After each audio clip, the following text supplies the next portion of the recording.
નમસ્કાર દોસ્તો, તમારું અમારી ચેનલમાં હાર્દિક હાર્દિક સ્વાગત હે. પહેલાં તો તમે હે ને મારો ખાલી પાછળનો નજારો જુઓ, કેવું મસ્ત લીલું છમ વાતાવરણ હે. અને એમાં પાછળ ઓબાની વાડીઓ હોય, દેખાય ને એ પાછળ પણ હાલ કેરીઓ નહીં. એ બધું જવા દો, આપણે મેન પોઈન્ટની વાત કરો. આ વિડીયો બનાવવાનું કારણ શું ખબર હે? આમ તો આજ મારો વિડીયો નહોતો બનાવવાનો, કારણ કે આજ વહેલા જ મેં એક વિડીયો અપલોડ કર્યો હતો, એટલે આજનું ચાલી જોત. પરંતુ આજ વિડીયો બનાવવો ખૂબ જરૂરી હતો, કારણ કે તમને ખબર છે કે અત્યારે દશામાના વ્રત ચાલુ છે અને દશામાં ખાલી 10 દિવસ સુધી હોય અને આજ છેલ્લો દિવસ છે. એટલે આજ રાતે જાગરણ છે અને કાલ સવારે દશામાને પધરાઈ દેવાના. એનાથી મને કશું પ્રોબ્લેમ નહીં. તમે ભક્તિ કરો, હોજ સવાર આરતી પૂજા કરો, તમારે ઉપવાસ કરો, ગમે એ કરો, એનાથી કોઈ પ્રોબ્લેમ નહીં. પરંતુ 10 દિવસ પછી એમને સારી જગ્યાએ પધરાવો.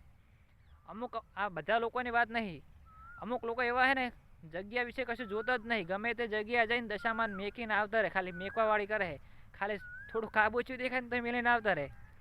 એ જગ્યા તો જુઓ કે આ જગ્યાએ પછી શું થશે.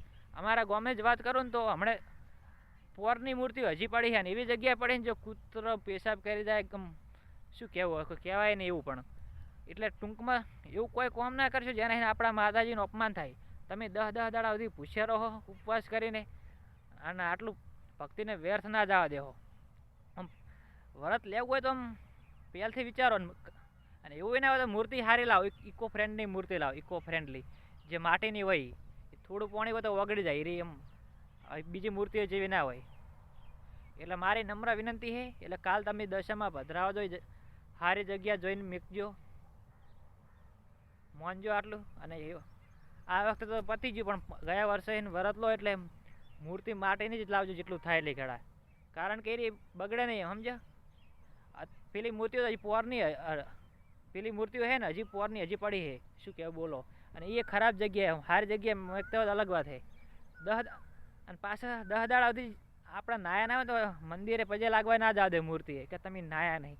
અને 10 દાડા પછી એ જ ખરાબ જગ્યાએ મિલીને આવતા રહે. એટલે તમને નમ્ર વિનંતી છે કે સારી જગ્યાએ મૂર્તિ પધરાવો. મારો વિડીયો બનાવવાનો ખાલી એટલો જ હેતુ હતો કે લોકો જાગૃત થાય. બધા લોકો એવા નથી, અમુક લોકોની જ વાત કરું. હવે બધા લોકોએ દિલ પર ના લેવું. અને વિડીયો સારો લાગ્યો શેર કરજો, એવા લોકોને શેર કરો જેને વરત છે. બાય.